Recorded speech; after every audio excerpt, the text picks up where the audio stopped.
So I got to reach over and start it right there. Welcome to another episode of Tube Test. I'm Johnny. This is Dominic Bally.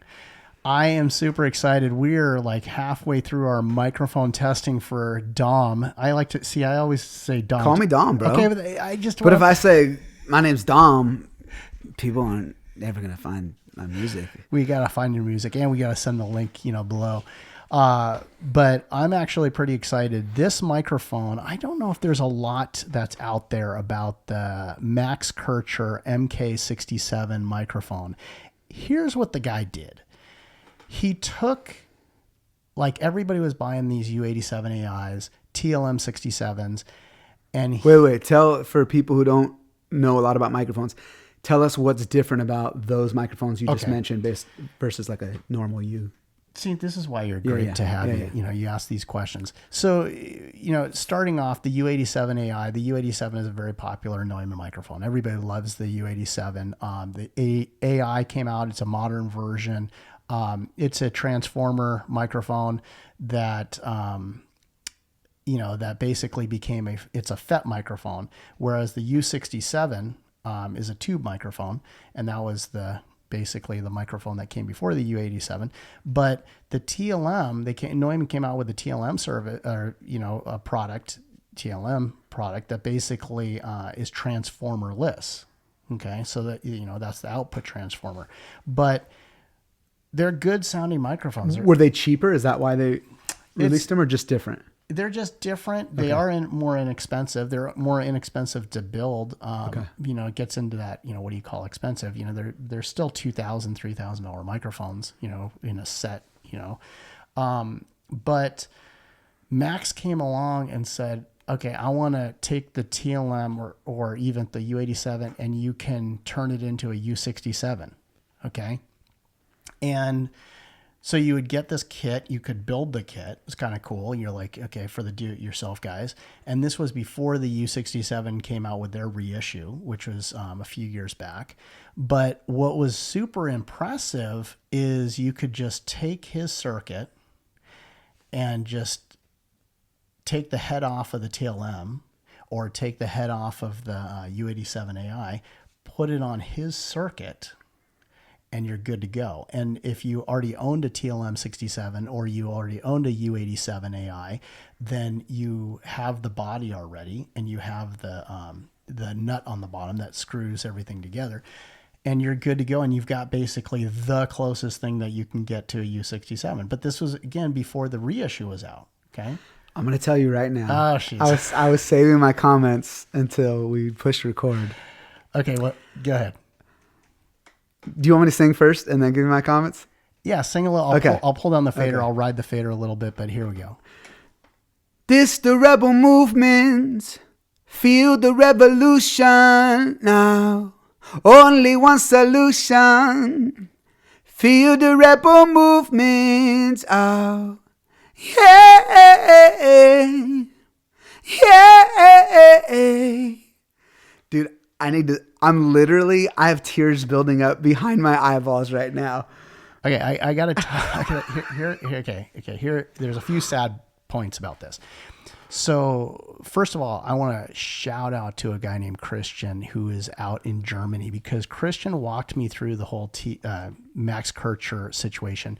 And what I mean by that is I bought one of these because I wanted to hear it. I've never heard it before, and it's been out for years.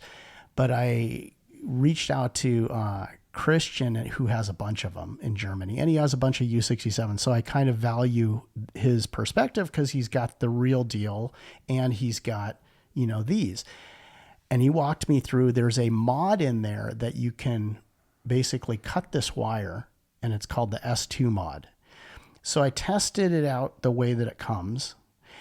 And then I tested it out with what Christian was saying is, cut this little, wire, and I did the same. I had the same effect. Like I had the same effect where I was just blown away by it. And I have vintage microphones, and I have the, vintage 67. I got the, the reissue 67, but I was just like, holy cow. I mean, it really is that great. And I don't make any money by promoting this, Max Kircher MK67. but it's phenomenal. Okay.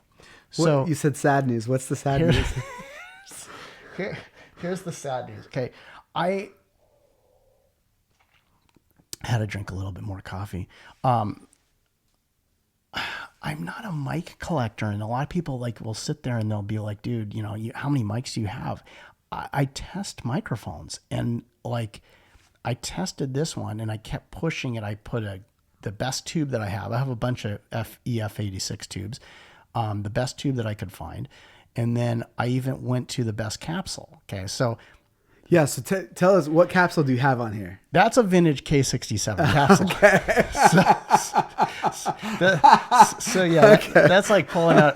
That's like pulling out a bottle of $200 wine. Okay. Like, so this whole like mod thing you're talking about, like take these, you know, less expensive Neumann capsules and put them on this body. That's not really what we're listening to right now. Well, so the circuit is Max Kircher. The capsule is, because the capsule is like the lens. It's like the lens of your camera, right. the lens of the microphone. So that's what I did is I basically got it's a vintage capsule. It's re-diaphragmed. And a lot of people get into this whole re-diaphragm thing, like meaning they won't touch it because it's re-diaphragmed. And I'm like, how does it sound? I don't care if it's re-diaphragmed. I don't care if it's original. How does it sound? And this, as you saw, right? But here's the thing. Here's what's so funny. I got to the point, Dom, where, you know, I just got another microphone, another vintage one. You know, Natalie doesn't even know about it. Okay. But the point is I had to sell a bunch of my microphones in order to get it, or a bunch of my, you know, microphone parts. And I was selling some capsules. I was selling some, you know, stuff. So I ended up selling this to a guy in Canada. So this guy in Canada bought it. This mic. Yes. But the way you're hearing it, the tube that's in it, but after I have hand selected the tube of all the tubes that I have, hand selected the capsule of all the capsules that I have, and I tell these guys online, I say, look, dude, like I will guarantee that you will love this microphone. If you don't love it, I will give you your money back. Like literally buy it, try it, and you don't love it, you know. Yeah. Anyways, this guy in Canada like realized what he was, you know, like it was up there, and he's like, "Wait, is it a vintage?" You know, like yeah, and he's like, "Can I send you a down payment?" I'm like, "Yeah, absolutely, man." So I've just gotten to that point where it's like I want to find, and I love tweaking mics to make them better. This thing sounds insane. I know. When I I know you played tricks on me, dude. I didn't know this was sold to somebody in Canada. So when I started singing, I felt like I was listening to like a soloed vocal take from a record, like a well-known record, even though it was my voice, which I've never had that experience before. Like I felt like somebody just got the vocal stems, and we were listening to it dry from a record, which is pretty crazy to hear like, on my vocal. And you should hear how before I did the S2 mod, it's hard to go, you know, switch it back, right? It is. I think Max actually probably did a switch where you could switch it easier, like to, you know, his version now. So you could actually do the same thing that I did, you know, get the Max Kircher kit, and then put a vintage capsule in it, you know, this and there. So you can get this sound, and you can definitely, you know, put it all together. But where was I going with this? I just forgot. Well, you were saying, I think without cutting that wire, it wouldn't have. Oh yeah. Thank you. So when I explained this to Christian, but he's just like, that doesn't make sense, and he's right. What I'm just about to say doesn't make sense, but it sonically made sense. Okay, when you don't cut the wire. I had just recorded with my 269, and I have a few of those 269s, but I had just recorded with one of my best 269s, like that I personally love the sound of it. And I played it for Natalie, and I go, this is the Max Kircher, and she's like, no, that's the 269. It sounded, yes. So the 269, as you guys know, is a microphone that incorporates an AC701 tube and a KK67 capsule. Okay, which is a different tube, and the tube is very quiet, and it's less, in my opinion, mid-rangey. It's very, smooth and less mid-rangey, right? And the 269 is probably the most balanced microphone.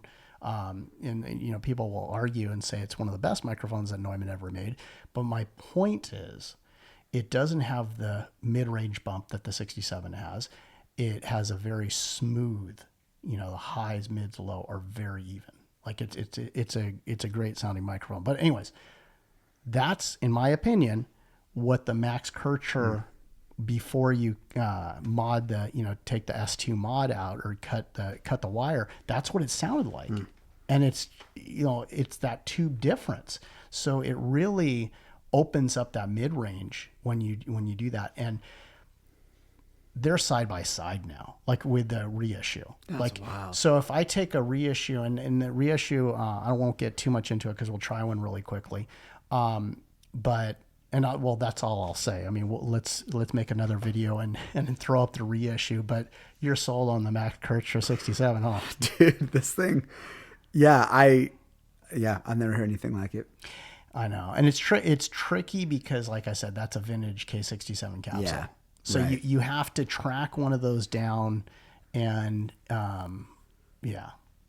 know. Okay, let's test out some more microphones. Back to you guys.